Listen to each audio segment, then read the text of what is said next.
What's happening, fam? John here from AF Anime. We are back to talk about Dragon Ball Super Chapter 85, which is titled To Each His Own Way. And this is a very fitting title considering this chapter's content, as we don't really get a whole lot of action or information revealed about the plot or the story.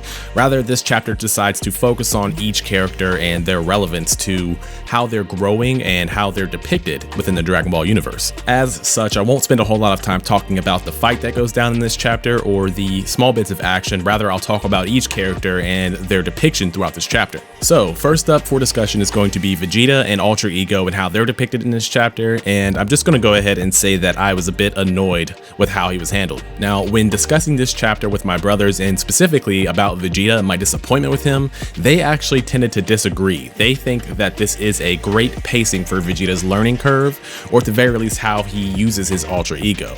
But for me personally, I found it to be a bit annoying because we've already seen this bit when it comes to Vegeta and Granola and how their fight ended, because for the most part it is exactly how this fight ended. I mean, we were given the impression by Vegeta himself that the more damage he takes, the more powerful he becomes, but ultimately he just overdoes it and manages to do nothing before passing out. So it's kind of like the writers are trying to get us hyped for the amount of damage that Vegeta has taken, and us anticipating that something amazing is going to happen before ultimately being let down.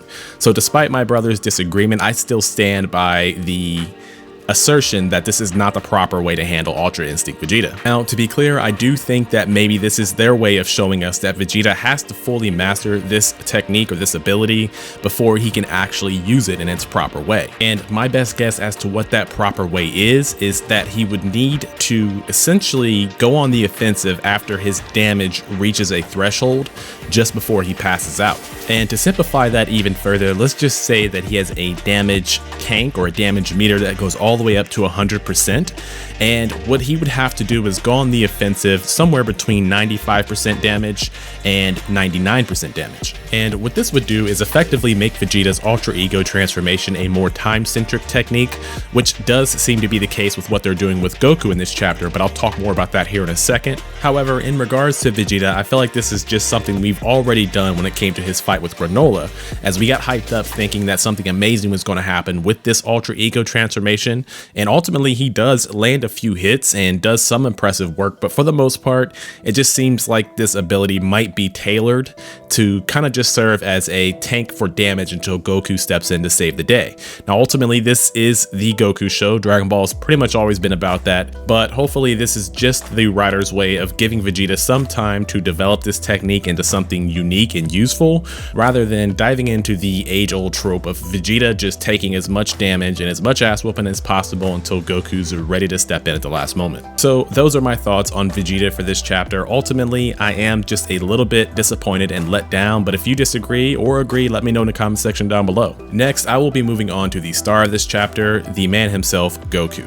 And I honestly do like what they did with Goku in this chapter, with the whole concept of him trying to find something outside of Ultra Instinct that works for him, but I'm not sure how I feel about them going back and then using a form that is more beneficial to him being emotional during his fights. Also, I'm not really sure how they got to this conclusion through this chapter. Like when we see Goku preparing himself to figure out a strategy or to make Ultra Instinct his own, we see that he goes and steps back into this bubble or this protective shield to seemingly meditate, think, or concentrate his ki. It's not really clear on exactly what they were intending by showing this, but it seems that he does come up with a strategy and even shows us a new technique that we haven't quite seen so far, with him protecting himself and other people with a kind of energy shield similar to that of 17. Now, when it comes to the form that he takes when engaging gas throughout this chapter, it's not really clear if this is something new or if this is something we've seen already, but to me, based on observation alone,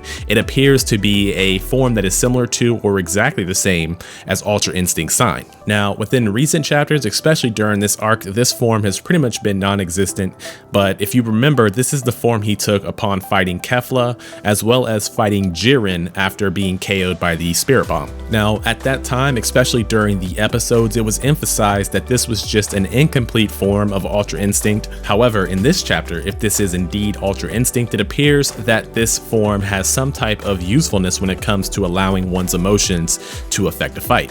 And while this development does in fact add a new aspect to Goku's growth and his transformations, it does kind of take away from the majestic nature of Ultra Instinct Mastered. However, seeing the things that Goku did throughout this chapter, it does emphasize a bit of a different approach to how this Ultra Instinct form is being used. While Ultra Instinct Mastered seems to be more of an instinctual thing where he just responds to things as necessary and as efficiently as possible, this one seems to actually give him the ability to innovate and to think of new attacks, new approaches, and new concepts when it comes to him fighting. One clear example that we can see of this throughout this chapter is Goku's use of a mouth-based ki blast. Now, this is something that we don't really ever see any character using aside from Piccolo, unless they are blatantly evil characters. And this is even somewhat hinted at by Vegeta in this chapter when we get this line right here. But I will say that this does come across as innovative and something different that we've never seen from Goku. And now that I think about it, when you think back to the Tournament of Power and how Goku in Ultra Instinct Sign versus Ultra Instinct Mastered displayed themselves, Ultra Instinct Mastered was so overpowered in comparison to Jiren that he just tanked everything, dodged everything, and went on the offensive as bluntly as possible. But when you think about the Ultra Instinct Sign, in particular his fight against Kefla, he did exhibit some form of innovation when he figured out that he couldn't properly go on the offensive.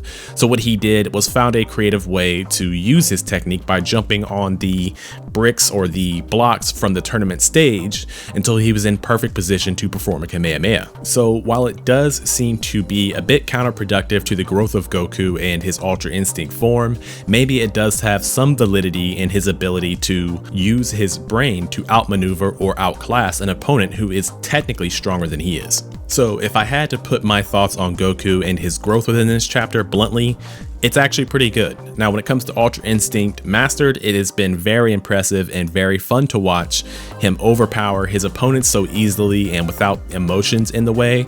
But for me, at least, I think the form that we get to see in this chapter does give us a bit of a more entertaining fight from Goku and gives us something a bit new or a bit untrained when it comes to how he uses the immense amount of power that he's always possessed. So honestly, just great stuff from Goku in this chapter. But I guess the next point of topic would be the Heater Clan and how they're all depicted throughout this chapter.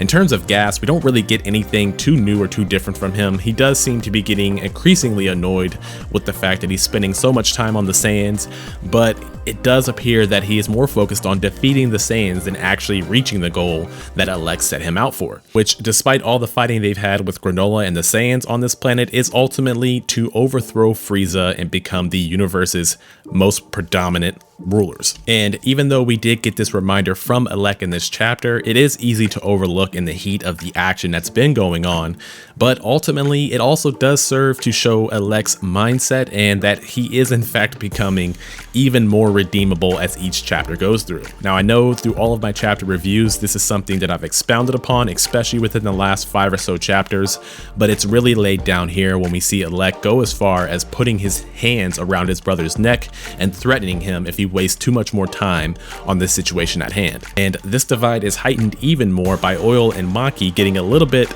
concerned with how Elec is treating their brother. Now, as I've said before multiple times, I do think that Elec will ultimately be the big bad of this arc, but how we get there is becoming a bit more interesting and a bit less predictable.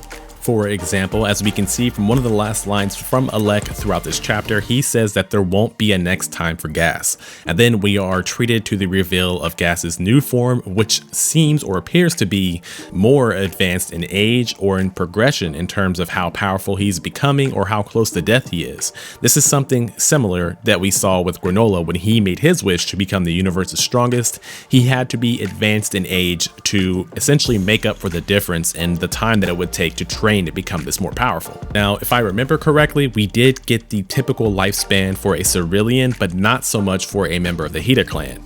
So it could be entirely possible that what Elec meant in this chapter is that Gas is not intended to survive the ordeal with Frieza, or at the very least is not expected to be alive during the rule of the Heater Clan. So to add more or to double down on the irredeemable nature of Elec, it would appear that his wish had every intention on sacrificing his own brother Gas for the sake of putting the Heater Clan over Frieza and over everyone else in the universe. This is something that he has not outright stated and could in fact put him at odds with his siblings, as Gas, Oil, and Maki all seem to have some form of reverence or some form of care and concern when it comes to the well-being of their siblings. So that is going to do it for the central characters for this chapter of Dragon Ball. I will say that if I had to give it a rating, it's going to probably be an 8 out of 10, maybe even a little on the lower side. But my reasoning for that is that the artwork was fine and amazing and pretty consistent throughout the chapter, but the story kind of took a step back as we just kind of got action and a little bit of hype in terms of Ultra Ego showing off a little bit, and then Goku in his sign form, or this possibly new form, getting to flex a good deal. I mean, for instance, that whole mouth beam thing was just a hype moment for me because I don't really ever see any characters use that outside of the big bads. So yeah, this chapter, 8 out of 10, mainly because of the creative things that we get to see for this chapter. Now, if I were to give some predictions for the next upcoming chapters, I don't think that Goku is necessarily going to defeat Gas.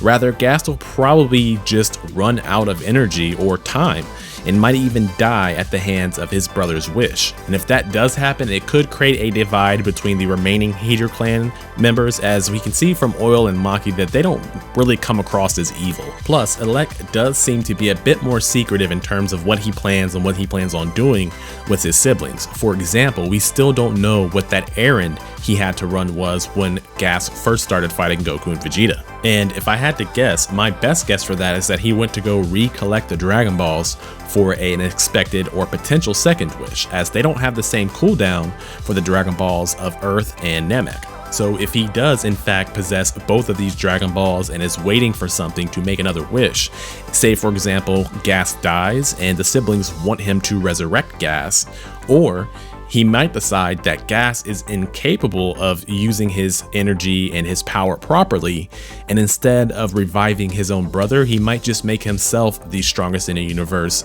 to accomplish his goal of defeating and overthrowing Frieza. But that is just some speculation on my behalf. In any case, guys and gals, that is going to do it for this chapter review for Dragon Ball Super Chapter 85. If you guys have any thoughts or ideas on where you think this might go, if you think this is the end of Ultra Ego Vegeta for this arc at least, let me know in the comment section down below. I am always down to talk about some Dragon Ball. So if you guys enjoyed this video, please be sure to like, share, and subscribe for more content like this. It would greatly help out the channel. Also, thank you guys very much if you made it all the way through the video. I will catch you in the next one.